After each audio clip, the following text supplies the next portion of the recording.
그 과정이 정상적인 민주화 과정으로 녹아들 수 있도록 퇴로를 터주고 하는 아량들이 필요하죠.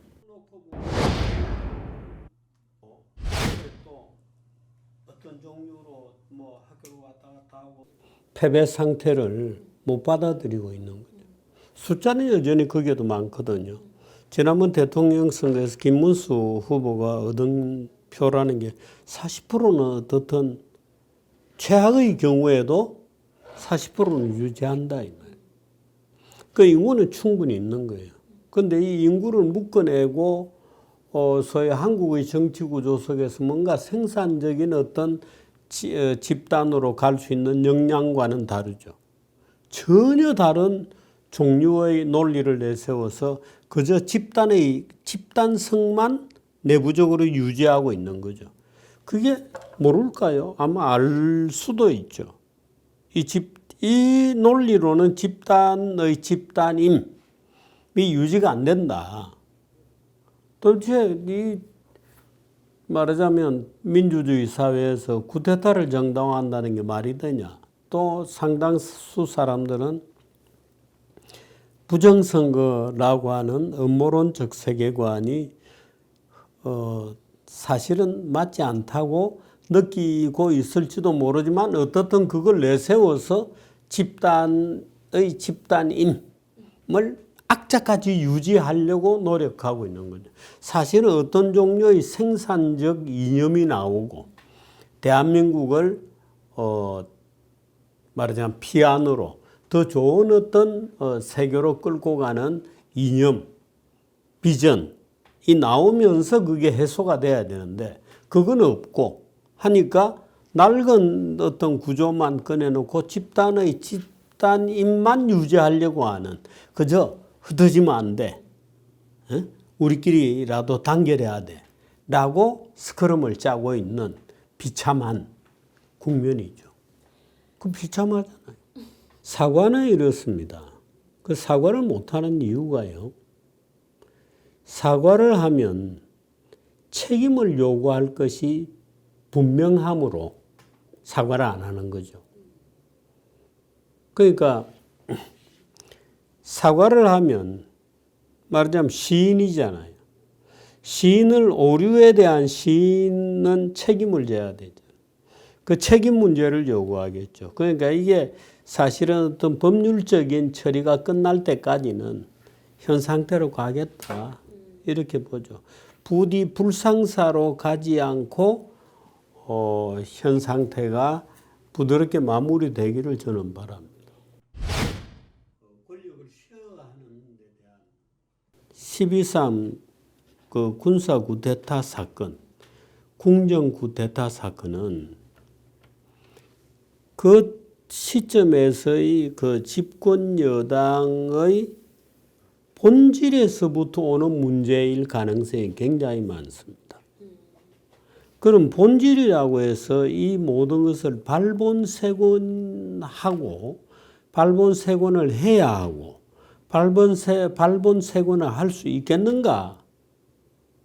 예를 들어서 그러면 국힘당은 전두환 12.12 쿠데타에서부터 뿌리를 갖고 있는 당이고 여전히 그 버릇을 못 고쳤어. 라고 접근하게 되면 이건 해법이 없죠. 그 지역 전체를 제거하지 않으면 안 됩니다. 그런데 제거가 될까요?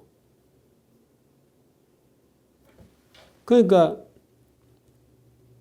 말하자면 어느 정도 선에서 구획을 지어주고 그 과정이 정상적인 민주화 과정으로 녹아들 수 있도록 퇴로를 터주고 하는 아량들이 필요하죠.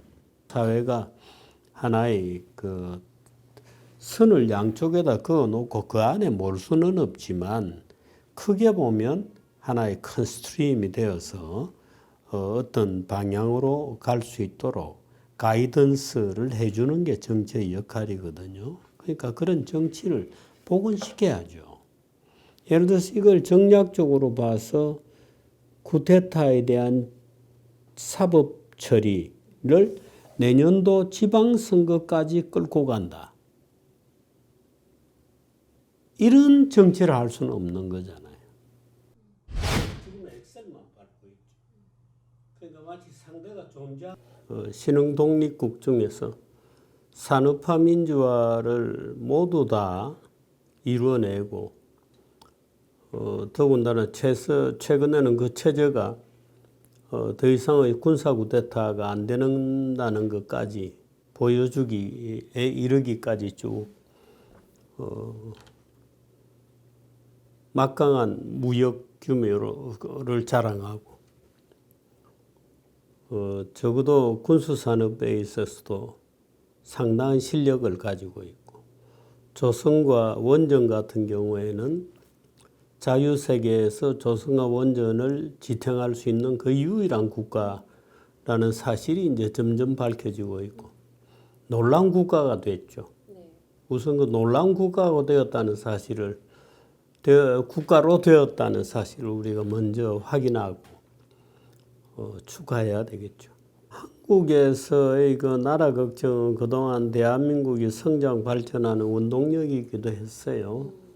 끊임없는 체제에 대한 위기가 있었고 체제에 대한 도전이 있었고 그 도전을 극복하고 그 체제에 대한 한국 국민들이 스스로에 대한 회의, 의구심 등이 끊임없이 제기되었음에도 불구하고 대한민국은 너무나 놀라운 정도로 발전해 온 것도 사실이죠. 그렇게 해서 어떻게 보면 한국인들이 자기 스스로에 대해서 끊임없는 질문을 던지고 회의하고 자신감이 없어하고 하는 것이야말로 오히려 한국 사회의 발전의 원동력이었을 수도 있습니다. 우리가 잘 모르지만 말하자면 고뇌하는 청년기 같은 근데 이제 지금은 사실은 인구 8천만의 거대 국가가 되고 있는데도 불구하고 여전히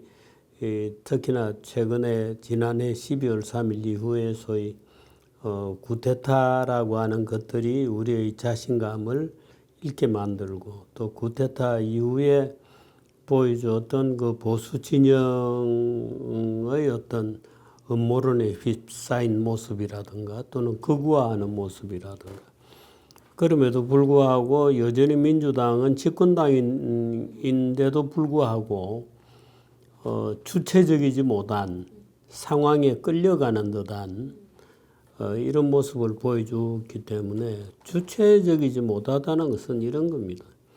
민주당은 지금 일당 구조에 있습니다. 그 국힘당을 지금 정상적인 정당 구조라고 볼 수 없죠. 그래서 민주당이 주체적이려고 하려면 엑셀과 브레이크를 밟을 줄 알아야 돼요. 그런데 지금 엑셀만 밟고 있죠. 그러니까 마치 상대가 존재하는 할 때의 투쟁의 버릇을 아직도 갖고 있는 거예요. 그러니까 오랜 시절이 수십 년에 이르는 민주화 투쟁의 이 관습, 관행이 몸에 익어가지고 브레이크를 걸 줄은 모르는 거죠. 그래서 민주당의 폭주, 브레이크가 없는 상태의 질주라는 것도 크게 보면 굉장한 리스크로 부상해 있는 게 사실이기 때문에 말하자면 장애물이 이제 없다는 것을 인식하지 못하는 거죠. 끊임없이 장애물을 부딪히고 넘어오고 하는 소위 민주화 투쟁의 긴 족적에서 오는 버릇, 습관, 또 관행, 그것을 넘는 데서 오는 성취감의 누적 이런 것들을 계속해서 관행적으로 가지고 있죠. 그러니까 스스로 브레이크를 걸어서 속도 조절을 하거나 소위 방향의 어떤 방향을 바로 잡아나가는 기능이 지금 민주당에 과연 있느냐 아니면 정해진 경로, 정해진 회로 위로 그냥 달리고 있는 거냐 하는 점에 있어서 말하자면 집권당의 리스크도 지금 도마 위에 올라 있다 이렇게도 볼 수 있죠.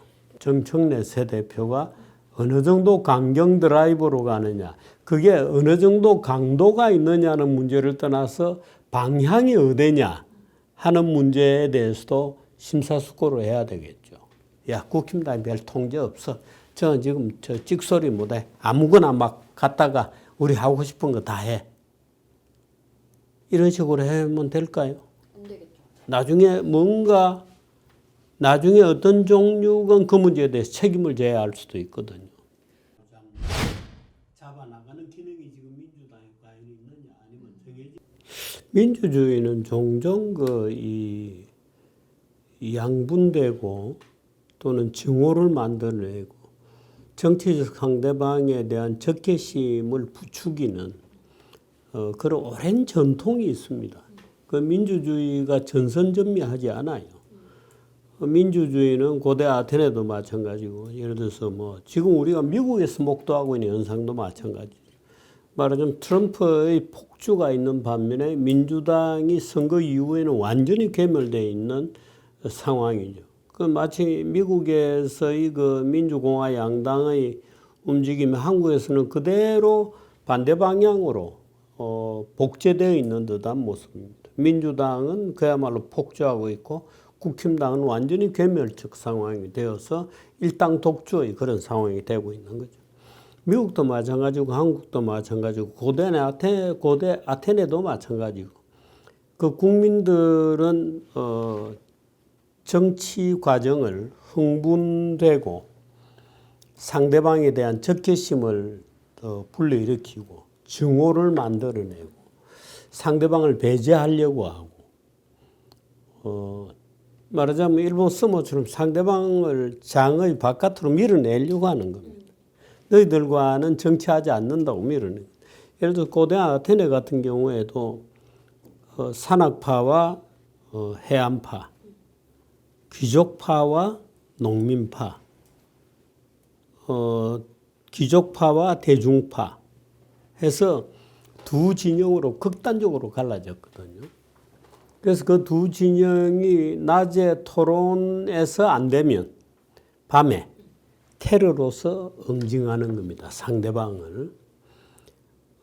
결국 그런 식으로 하다가 소위 우리가 잘 아는 고대 그리스의 화려하고 아름답고 대화가 정말 깊숙한 지경에까지 이르러가는 아테네 사람들의 지성이라는 것은 온데간데 없고 결국에는 이제 그 사람들은 또 종종 전쟁을 결의를 해요.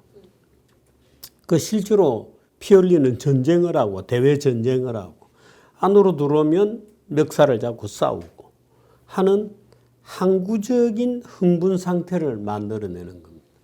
그 항구적인 흥분 상태를 엔조이하다가 불과 30년 만에 완전히 다 털어먹고 망하게 되죠.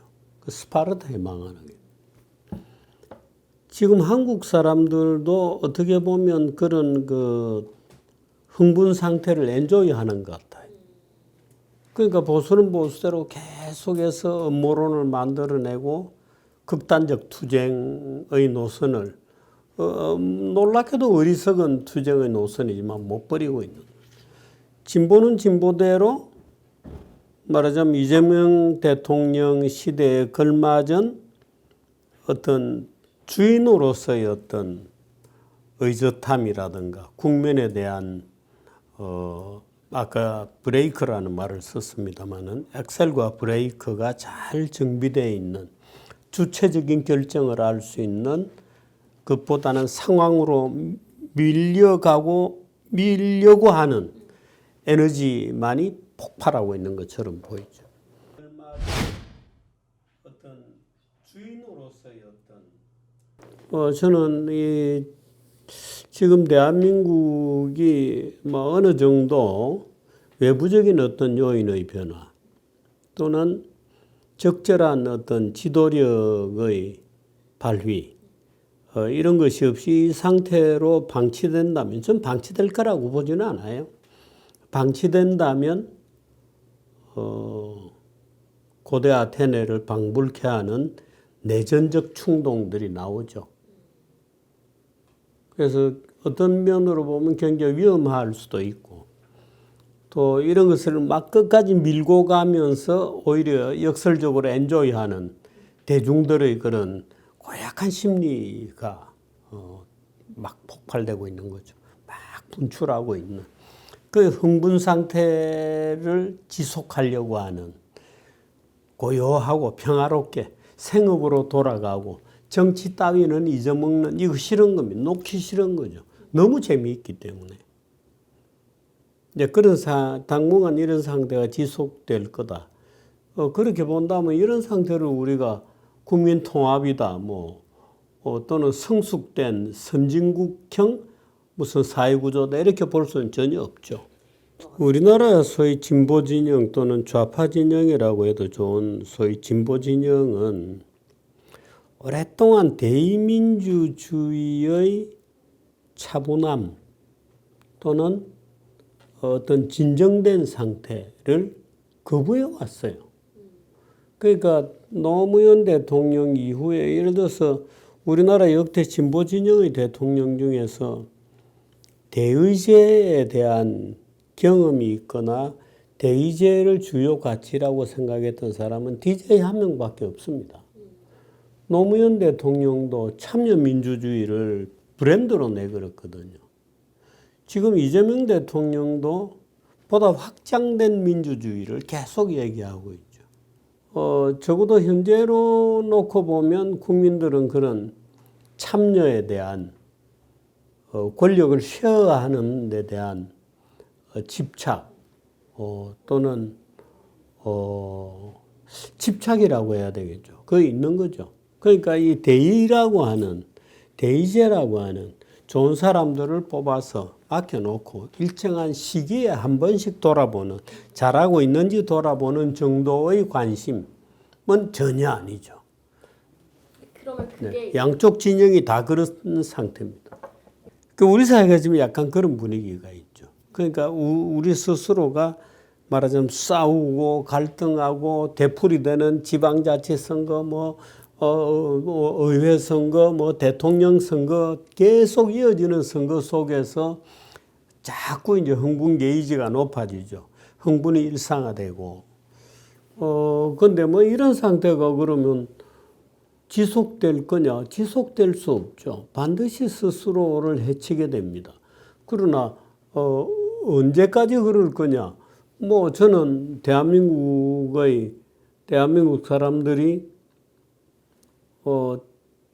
어떤 순간에건 또는 어떤 지도 체제가 나오면서 이 적절히 과잉 흥분되고 있는 것을 통제하고 또는 질서정연한 소위 선진국형의 쿨하고 컴다운 되어 있는 민주주의로 이행해가는 계기가 있을 거라고 봅니다. 계속 이러지는 않겠죠. 노예 제도가 매우 특이하기 때문에 우리가 지금 느끼는 보수와 또는 진보 국민들이 느끼는 과잉 흥분 상태, 서로에 대한 적개심. 사실은 적개심이라기보다 너무 몰라요. 서로를.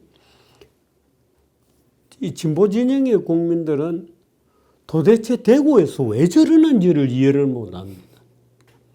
그런데 대구 사람들은 도대체 광주에서 왜 저러는지를 죽었다 깨도 이해를 못한다 그러거든요.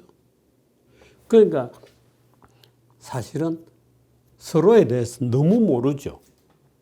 그냥 그런 상태일 뿐이죠. 그러면서 계속해서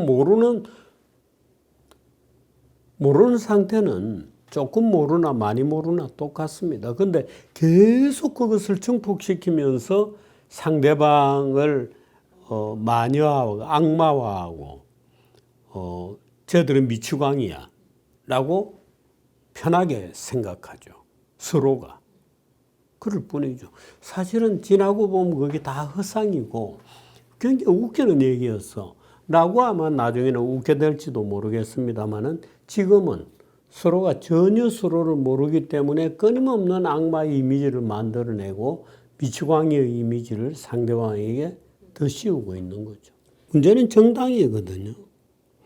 정당은 선거에서의 승리를 위해서 그런 이 적대감을 계속 만들어내고 있습니다. 이거 국민들이 인조이하는 것도 있지만 그거를 정치권에서 또 통합 이전에 통합보다 더 절실한 것은 공존이죠. 우선 누구든지 극단적으로 밀려나서 벼랑 끝으로 떨어지지는 않는다고 하는 어떤 보증이 있어야 됩니다. 우리가 사회 안전망에 대해서 얘기할 때도 마찬가지죠. 예를 들어서 시장경제 체제는 좋은데 거기서 탈락한 어떤 자가 벼랑에서 미끄러지도록 해서는 안 된다고 하는 어떤 방법은 있는 게 좋겠다고 우리가 생각하는 것처럼 정치적 투쟁 과정에서 밀려난다고 해서 벼랑 끝으로 가는 것은 아니다는 어떤 보증이 있어야 될 겁니다. 그런데 이 과정이 지금은 명확하게 구분이 안 되죠. 예를 들면 12.3 불법 위헌적인 계엄에 대한 법적 처리 과정이 지금 진행 중이기 때문에 그거는 벼랑 끝이 아니라 경계선을 그어서 감옥에 보내는 거거든요. 그러니까 이 과정이 적어도 예를 들어서 이런 법적 정리라든가 이런 게 끝날 때까지는 그대로 간다고 봐야 됩니다. 국민의힘이 예를 들어 스스로 어떤 원상복귀를 해야 된다라고 주장하는 건 논리적으로 맞는 것처럼 보이는데 너희들은 항복하고 나와 이런 주장하고 사실은 똑같아요. 민주당이 말하자면 어떤 종류의 질주를 걷어내야 됩니다. 그래야 그 상대방이 공존의 공간으로 돌아올 수 있죠. 계속 밀어붙이면서 항복해라고 요구할 수는 없거든요. 그 사과는 하겠죠, 언젠가. 나는 왜 저렇게 국힘당이 민주정당답지 못하게 이 쪼그라들어 있고 위축되어 있고 비급해져 있는지 참으로 궁금합니다마는 무슨 윤석열을 못 잊어서 끌어안고 있죠. 왜 그런지 저는 이해를 못해요. 공존이라는 것은 상대방을 어느 정도는 인정을 해야 되는. 그런데 서로 어떤 그 대치 지점에서 서로가 항복할 것을 요구하면서 무기를 안 내려놓고 있죠. 그러니까 국힘당은 그냥 고슴도치가 되어가지고 그 소위 탄핵의 또는 그 쿠데타의 그것만 지금 붙들고 있는 비참한 지경이 되어 있을 뿐이죠. 계속 얘기하고. 그러니까 시민들이 민주주의가 정치권이 예를 들어서 국민 통합이 되려고 하면 내각제 하면 좀 편하게 될 수 있어요. 내각제를 하면 다 권력을 적당히 쉐어하죠.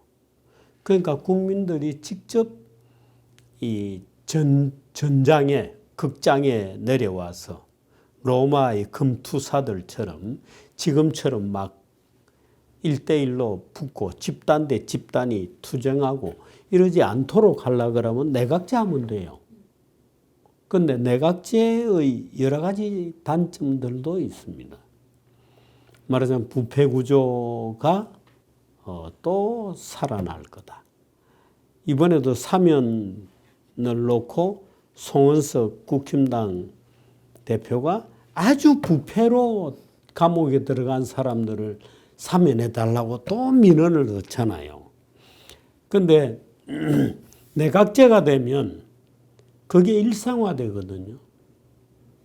그러면 지금 대한민국 국민들이 느끼는 그런 정치가와는 오히려 거리가 멀어질 겁니다. 그런데 대통령제를 또 하는 동안에는 그야말로 국민들이 점점 흥분 상태가 되고 정치적 상대 진영을 증오와 분노로 이기고 싶은 충동을 느끼게 되죠. 우리는 어떻게 해야 될까요? 그러니까 서로 조금씩 절제하고 양보해가는 것이 생활화되고 또 정부는 가능하면 국민들을 분열시켜서 이익을 취하려고 하는 정치적 충동을 자제시키고 하는 인위적인 노력들이 있어야 되겠죠. 지금처럼 자연 상태에서의 충돌을 이대로 방치해서는 저는 좀 곤란하다고 봅니다. 그래서 공존이라고 하는 통합 이전의 공존 상태가 먼저 상당한 기간 지속이 되어서 상대방에 대한 언더스탠딩들이 좀 있어야 됩니다. 그런데 보수는 진보에 대해서 공부를 안 하고 진보는 보수를 능멸하거든요. 꼰대들이라고. 이제 이런 상황에서는 아무것도 안 됐죠. 그러니까 먼저 공존을 좀 이루어내는, 그래서 공존이 가능하려 그러면 만일에 정말 국민 통합이 더 이상은 미룰 수 없는 과제라 그러면 내각제 할 수밖에 없죠. 그러니까 뭐 내각제 하면 일반 국민들은 그저 국회의원 선거만 하면 되거든요. 대통령 선거를 앞두고 막 미친 듯이 도시락을 싸들고 다니면서 선거운동할 이유가 없어지니까. 그러면 국민들이 좀 쿨다운 될 수 있겠죠. 만일에 우리가 정 견딜 수 없는 지경이다, 이대로 가다가 사회가 깨져버리겠다, 그 하면은 그거 할 수밖에 없죠, 뭐. 그건 국민들이 판단해야죠. 국민들에게도 책임이 있거든요. 정치적 국민들이, 민주주의라는 거 국민들이 권리뿐만 아니고 책임도 져야 되잖아요. 그 지금 우리 국민들은 민주주의를 국민의 권리인 것만으로 생각하는데 책임져야 됩니다. 내가 윤석열 대통령이, 보수가 윤석열 대통령을 뽑을 때 제가 반대했거든요. 윤석열은 안 된다. 반대하면서 했던 얘기가 그 얘기입니다. 나중에 참 지나고 보니까 그게 현실이 되어버렸는데, 제가 4년, 5년 전에 윤석열은 나중에 틀림없이 사고 칠 거다. 그때 윤석열을 오늘 지지했던 당신들은 무슨 책임을 질 거냐? 라고 화가 나서 막 하는 게 동영상이 찍혀 있어요. 그런 꼴이 되는 거죠. 책임질래? 근데 국민들은 이것도 나 권리로만 생각하고 나 책임은 안 져. 지금 그러고 있는 거 아니에요? 그렇죠. 그건 보수건 진보건 모든 국민들이 그 똑같은 책임이 있는 거거든요. 그 책임은 누가 지나? 아무도 안 지고 있는 거죠, 지금. 전 방치될 거라고 보지는 않아요. 방치된다면 이재명 대통령이 이거 잘 처리할 겁니다. 뭐 그 잘 처리하는 게 정치잖아요. 예를 들어서 어려운 과제를 맡고 있다. 그 사회의 여러 예를 들어서 민주당 안에 여러 가지 컬러가 있을 거거든요. 친문도 있고 여러 가지 컬러가 있을 텐데, 원래 그런 게 있고 그런 걸 조정하는 것이 정치죠. 그런 문제가 있다고 해서 그것이 곧 이재명 대통령의 무슨 좌절을 의미한다든가, 저는 전혀 그렇게 생각 안 합니다. 오히려 이재명 대통령이 그런 문제들을 잘 극복해서 그것이 말하자면 득점을 하는 거죠. 3점슛도 나오는 거고. 그는 이 대통령에게 누가 방법을 가르칠 수 있는 문제도 아니고, 그것은 어떤 모범 답안이 1+1은 2라고 하는 모범 답안이 있는 문제도 아닙니다. 그러니까 그 밀고 당기는 어떤 그 계속되는 현실의 협상 과정에서 또는 갈등 과정에서 부드럽게 극단적인 어떤 해법이 아닌 해법을 지도자가 만들어내는 거죠. 그게 지도자의 정치죠. 저는 이재명 대통령은 그 정도 끌고 갈 수 있는 역량도 있고 의지도 있는 분이라고 봅니다.